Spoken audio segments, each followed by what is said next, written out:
अगर आप Canada PR के लिए अप्लाई करना चाहते हैं, इट डज़न्ट मैटर कि आप कनाडा में रहते हैं या नहीं। अगर आप एज ए स्टूडेंट हैं या फिर आप वर्क परमिट पे हैं या फिर आप आउटसाइड कनाडा हैं और आपको एक थॉट आती है कि आपको कनाडा आना है या फिर आप यहाँ पे आके अपना फ्यूचर बनाना चाहते हैं, तो इस वीडियो को ज़रूर देखिएगा, क्योंकि इस वीडियो में मैं आपको ब्रीफली हर चीज़ एक्सप्लेन करूँगी।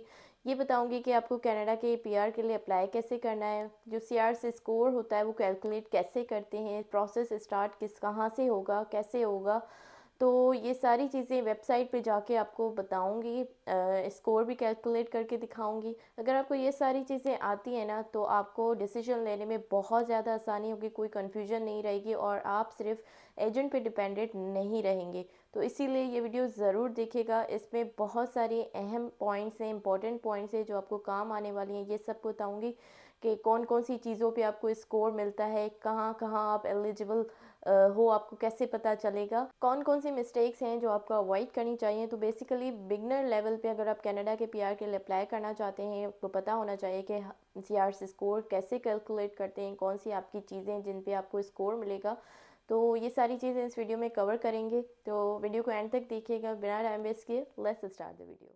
सबसे पहले तो बेसिक से स्टार्ट कर लेते हैं कि अगर आप कनाडा के पीआर के लिए अप्लाई करना चाहते हैं, तो जो आपका स्कोर है ना, जिसे हम सीआरएस स्कोर कहते हैं, तो कॉम्प्रिहेंसिव रैंकिंग सिस्टम ये यूज़ किया जाता है कनाडा में। ये जो स्कोर है ना, उस हिसाब से इनवाइट किया जाता है। अभी जो रिसेंट स्कोर है वो है 500 से ऊपर चल रहा है वो। स्कोर किन किन चीज़ों से मिलके बनता है, मेन 4 चीज़ें हैं, उसके अलावा और भी चीज़ें हैं, वो भी मैं आपको बताऊंगी। बट जो मेन है ना, वो 4 चीज़ें हैं जिस पे आपका मैक्सिमम स्कोर बनता है। तो उसी के हवाले से पहले बात कर लेते हैं। सबसे पहला पॉइंट है आपकी एज। तो एज का एक बहुत बड़ा फैक्टर है। अगर आपकी एज 30 से ऊपर होती जाती है ना, तो फिर आपको पॉइंट्स कम मिलना स्टार्ट होते जाते हैं, क्योंकि एज का है ना मैक्सिमम आपको बेनिफिट मिलता है। ये इंडिकेट करता है कि आपको जो है ना जल्दी से जल्दी जो है ना पीआर के लिए अप्लाई करना स्टार्ट कर लेना चाहिए, क्योंकि जैसे जैसे आपकी एज बढ़ती जाएगी वैसे वैसे आपको नुकसान होता जाएगा, क्योंकि एज का आपको मैक्सिमम बेनिफिट मिलता है up till the age of 30। अब जो सेकंड चीज़ है वो है वर्क एक्सपीरियंस। तो वर्क एक्सपीरियंस में आपको जो मिनिमम चाहिए ना, 1 ईयर का एक्सपीरियंस चाहिए एक्सप्रेस एंट्री में। अगर आपका 1 ईयर का एक्सपीरियंस होता है तो आप एलिजिबल तो हो जाते हैं, लेकिन अगर आपको मैक्सिमम पॉइंट्स तब मिलेंगे जब आपका एक्सपीरियंस 3 ईयर्स का हो जाता है। अब बात कर लेते हैं नंबर थर्ड पॉइंट की, जो है एजुकेशन। एजुकेशन में आपका जो भी लेवल ऑफ एजुकेशन है ना, लाइक अगर आपने बैचलर्स किया हुआ है तो आपको उस हिसाब से पॉइंट्स मिलेंगे। अगर आपने मास्टर्स किया हुआ है तो आपको उस हिसाब से पॉइंट्स मिलेंगे। या फिर अगर आपने कनाडा से एजुकेशन की हुई है तो उसके आपको जो है ना और भी ज़्यादा पॉइंट्स मिलेंगे। तो इस तरह से जो है ना पॉइंट्स आपको मिलते हैं लेवल ऑफ एजुकेशन के। यहाँ पे जो है ना मैं स्टूडेंट्स को एक चीज़ रिकमेंड करना चाहूँगी, जो भी स्टूडेंट्स चाहते हैं कि उनकी पीआर जल्दी से जल्दी कनाडा में हो जाए, तो स्टूडेंट्स जो कोर्स लेकर आ रहे हैं कनाडा में, उनको एक चीज़ बहुत ध्यान में रखनी चाहिए, क्योंकि जब आप 1 साल का कोर्स लेकर आते हैं ना, तो आपको 1 ही साल का वर्क परमिट मिलता है। लेकिन अगर आप 2 साल का कोर्स लेंगे तो आपको 3 साल का वर्क परमिट मिलेगा, अप टू 3 ईयर्स। तो होता क्या है कि जब आपको 1 साल का कोर्स लेते हैं तो 1 साल का वर्क परमिट मिलता है, तो उसमें होता क्या है कि कुछ मंथ तो आपको जो है ना जॉब ढूंढने में लग जाते हैं। तो फिर आपका 1 साल का वर्क एक्सपीरियंस तो पूरा होगा ही नहीं। तो इससे बेटर ये कि आप 2 साल का कोर्स ले लें, उसमें आपको up to 3 years work permit मिल जाएगा। तो 3 ईयर्स का जो है ना वर्क परमिट वो आपको सेफ एंड कंफर्ट जोन में ले जाता है, कि आपके पास 3 साल तो हैं। चंद महीने अगर नौकरी ढूंढने में भी चले गए तो भी कोई इशू नहीं होगा, आप आराम से अपना जो है ना वर्क एक्सपीरियंस कंप्लीट कर सकते हो। और अगर आप 2 साल का कंप्लीट कर लोगे वर्क एक्सपीरियंस, तो फिर और भी आपको उसके पॉइंट्स मिलेंगे। हर प्रोविंस में इंटरनेशनल स्टूडेंट के लिए जो है ना स्पेसिफिक प्रोग्राम होता है। तो मोस्टली जो प्रोग्राम्स है ना, उसमें रिक्वायरमेंट होती है कि स्टूडेंट्स को 2 साल उसी प्रोविंस में स्टडी होनी चाहिए स्टूडेंट्स की। तो होता क्या है कि यहाँ पे जो है ना स्टूडेंट्स सीधा सीधा मिस्टेक कर देते हैं 1 ईयर का कोर्स लेने की। तो जब अब ऐसा करते हैं तो सीधा सीधा आपको जो है ना इनएलिजिबल हो जाते हैं, और यही मिस्टेक्स हैं वो। तो स्टार्टिंग से ही ऐसी मिस्टेक्स ना करें कि आपकी जो पीआर है ना वो लेट हो जाए। और अब जो फोर्थ मेन पॉइंट है ना, वो है लैंग्वेज प्रोफिशिएंसी। ये भी एक बहुत इंपॉर्टेंट फैक्टर है, और ये फैक्टर मैं कहूँगी कि आपके हाथ में है। लाइक आप देखेंगे आपकी जो एज है, एक बार अगर एज निकल गई तो वो आपके कंट्रोल में नहीं है। और एजुकेशन का भी ऐसा है कि कुछ हद तक आप कंट्रोल कर सकते हैं। और बट लैंग्वेज एक ऐसी चीज़ है, एक ऐसा फैक्टर है जिससे आप इंक्रीज़ कर सकते हैं और अपना स्कोर बना सकते हैं, ले सकते हैं। तो ये जो पॉइंट है ना लैंग्वेज का, ये आपके हाथ में है। तो इसकी जो वेटेज है ना वो बहुत ज़्यादा है। सो मिनिमम जो क्राइटेरिया है ना, most of the PNP programs में, सारे नहीं कहूँगी लेकिन मोस्ट ऑफ द प्रोग्राम्स और एक्सप्रेस एंट्री में बेसिकली आपको जो है ना 6 स्कोर चाहिए, 6 पॉइंट्स चाहिए। Like speaking, listening, reading and writing, सब में आपको ईच सेक्शन आपको जो है ना 6 चाहिए। अगर आपके 6 हैं तो आप एलिजिबल हो। एलिजिबल होने से ये मतलब नहीं कि आपके पीआर में पॉइंट्स बहुत अच्छे हो जाएंगे, सिर्फ आप एलिजिबल हो। तो इस वजह से रिकमेंड मैं आपको करूँगी CLB 9, Canadian level benchmark level 9। CLB 9 में आपको रिकमेंड करूँगी। 8 चाहिए CLB 9 में, आपको 8 चाहिए लिसनिंग में और 7 चाहिए आपको रीडिंग में, राइटिंग में एंड स्पीकिंग में। अगर 8 7 7 7 ले लेते हैं आप तो आप जो है ना अपना जो स्कोर है काफ़ी इम्प्रूव कर सकते हैं। सो ये आपके हाथ में, बट ऐसा नहीं है कि अगर आप कर ही नहीं पा रहे तो आपके पास और ऑप्शंस नहीं हैं, और भी ऑप्शंस हैं। ऐसा नहीं है कि जिनके 8 7 7 7 नहीं आती तो उनकी पीआर नहीं होती, लेकिन वो डिपेंड करता है डिफरेंट और चीज़ों पे कि कहाँ पे आप एलिजिबल हो।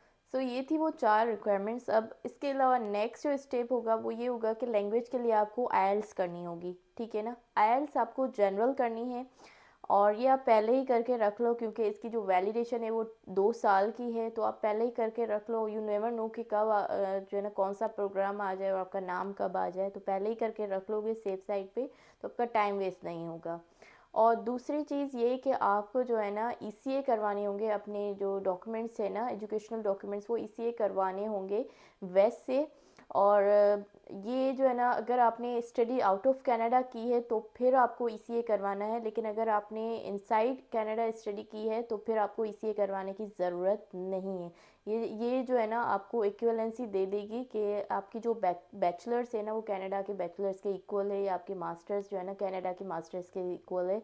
तो ये जस्ट इक्वलेंसी देती है। तो ये थी वो बेसिक चीज़ें जो मैंने आपसे शेयर की हैं। अब आ जाते हैं, हम अपना कर लेते हैं सीआरसी स्कोर कैलकुलेट, और फिर जो भी उसके बेस पे जो है ना हमें समझ आए, जो भी स्कोर आएगा उसकी बेस पे हमें अपना नेक्स्ट सेक्शन लेना होगा।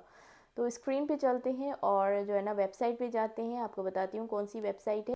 अब ये जो वेबसाइट आप देख रहे हो ना, ये सीआरएस स्कोर काउंट करने का टूल है, जिसके अंदर आप अपनी एलिजिबिलिटी चेक कर सकते हो कि आपका कितना स्कोर बन रहा है। तो वेबसाइट है cic.gc.ca, या फिर आप गूगल पे डायरेक्ट टाइप कर देना CRS कैलकुलेटर फॉर कनाडा। आपको ये लिंक ऊपर मिल जाएगा और इस पे हमें जाना है CRS tool skill immigrants express entry. So यहाँ पे इन्होंने बताया हुआ है कि कब ये टूल यूज़ कर सकते हैं, बिल्कुल बेसिक सी इन्फॉर्मेशन है। Anyways we will go ahead and calculate the CRS score. सबसे पहले इन्होंने पूछा है कि what is your marital status. ये आप चूज़ कर सकते हैं, आप मैरिड हो या नेवर मैरिड, जो भी आपका ऑप्शन हो वो आप चूज़ कर सकते हैं। मैं मैरिड हूँ तो मैं वो चूज़ कर रही हूँ। उसके बाद आपसे पूछा गया है कि आपका जो पार्टनर है वो कैनेडियन है या पीआर पे है। तो अगर यस है तो यस कर दें, नो है तो नो कर देना है। और उसके बाद ये कि आपका पार्टनर भी आपके साथ कनाडा आएगा, तो वो आप देख लीजिएगा, यस और नो। और उसके बाद आपसे पूछ रहे हैं कि आपकी जो एज है वो कितनी है। और जो नेक्स्ट क्वेश्चन है ना वो ये कि what is level of education, what is your level of education. यहाँ पे इन्होंने बताया हुआ है कि अगर आपने ईसीए करवाई है तो आप उस हिसाब से सिलेक्ट कर सकते हैं, या फिर कैनेडियन डिग्री। मेरी मास्टर्स की है तो मैं वो चूज़ कर रही हूँ। उसके बाद कैनेडियन डिग्री का पूछा है। जैसे मैंने आपको बताया था, अगर कैनेडियन एजुकेशन है तो उसके अलग से पॉइंट्स मिलेंगे, कैनेडियन डिग्री है तो आप उस हिसाब से सिलेक्ट करना, नहीं है तो आप नो कर देना। उसके बाद क्वेश्चन लेवल ऑफ एजुकेशन का है, वो फिल करना है।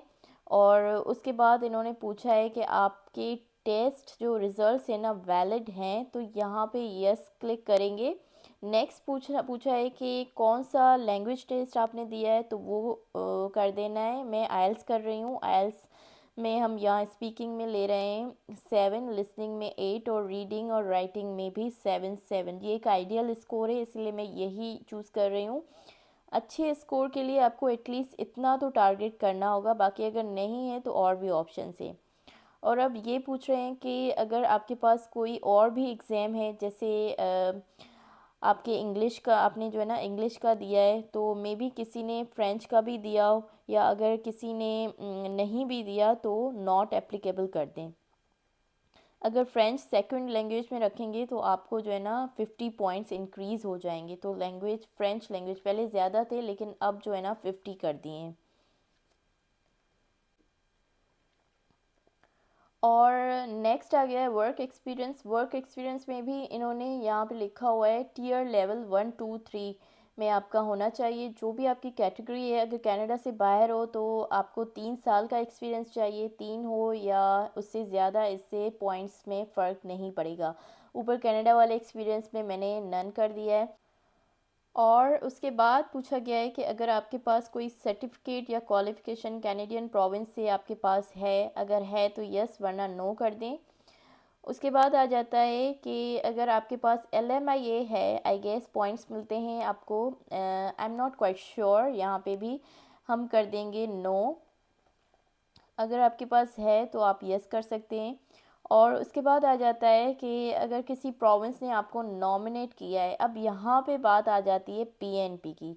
जो PNPs होती हैं ना, जो नॉमिनेट करती हैं, तो आपको जो है ना 600 पॉइंट्स मिल जाते हैं। उसके 600 पॉइंट्स आपको स्कोर को ऑफ कोर्स बहुत ऊपर ले जाते हैं, बूस्ट कर देता है आपके स्कोर को, और आपको PR का इनविटेशन आ जाता है।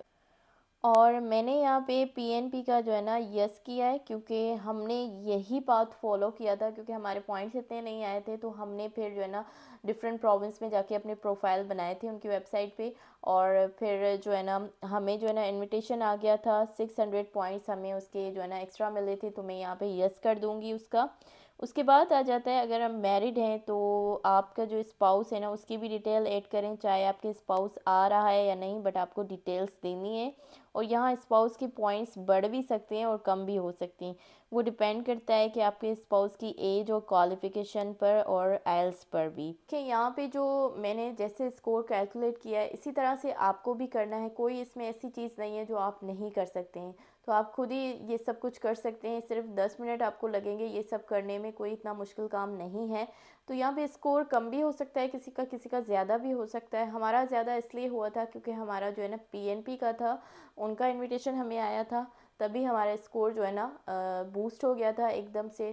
तो सबका एज का भी डिफरेंट होता है, लेवल ऑफ एजुकेशन भी डिफरेंट होती है, और इसके अलावा जो है ना PNP की वजह से भी स्कोर बढ़ सकता है, और अदर चीज़ों की वजह से भी कम भी हो सकता है। तो यहाँ पे जो है ना स्कोर किसी का कम भी हो सकता है, किसी का ज़्यादा भी हो सकता है। कि मैंने जिस तरह से कैलकुलेट किया है वो आपने देख लिया है कि किस तरह से हर चीज़ पे जाके स्कोर हमने लिखना है, और फिर कैलकुलेट वो खुद ही हो जाता है। तो वो आप देख लीजिएगा, क्योंकि सबकी एज डिफरेंट है, सबकी लेवल ऑफ एजुकेशन डिफरेंट है, तो उन चीज़ों पे डिपेंड करता है। कम भी हो सकता है स्कोर और ज़्यादा भी हो सकता है PNP की वजह से। तो वो आप देख लीजिएगा। बहुत से रिसेंट चेंजेस हुई हैं, न्यू चेंजेस हुई हैं एक्सप्रेस एंट्री में। It's not just point based system, बहुत से न्यू प्रोग्राम्स गवर्नमेंट लेकर आई है कि स्किल बेस्ड कैंडिडेट्स। तो स्किल, आपकी जो स्किल है ना, अगर उसकी डिमांड है तो आपके चाहे स्कोर कम भी हो, लेकिन आपको PR का इनविटेशन तब भी आएगा। ये सारा प्रोसेस करने में जस्ट आपको 40 to 45 मिनट्स लगेंगे। इसी तरह से आप अपना एक्सप्रेस एंट्री में प्रोफाइल बना के सबमिट कर सकते हैं। आपको किसी कंसल्टेंट की ज़रूरत नहीं है, जस्ट आपको इस वीडियो से इन्फॉर्मेशन कलेक्ट करनी है और अपना जाके एक्सप्रेस एंट्री में प्रोफाइल बनाना है। CRS स्कोर आपको समझ आ गया होगा, कैसे करना है, कैलकुलेट कैसे करना है। आपकी जो भी इन्फॉर्मेशन है वो आपको अच्छे से पता है, तो इसलिए कंसल्टेंट की बिल्कुल भी आपको ज़रूरत नहीं है।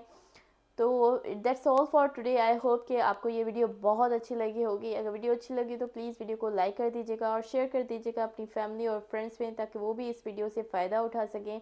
और अगर आप में से कोई भी नया है मेरे चैनल पे तो please subscribe my channel and hit the bell icon for more updates. इसके साथ मुझे दीजिएगा इजाज़त। अपना बहुत ख्याल रखिएगा। अल्लाह हाफिज़।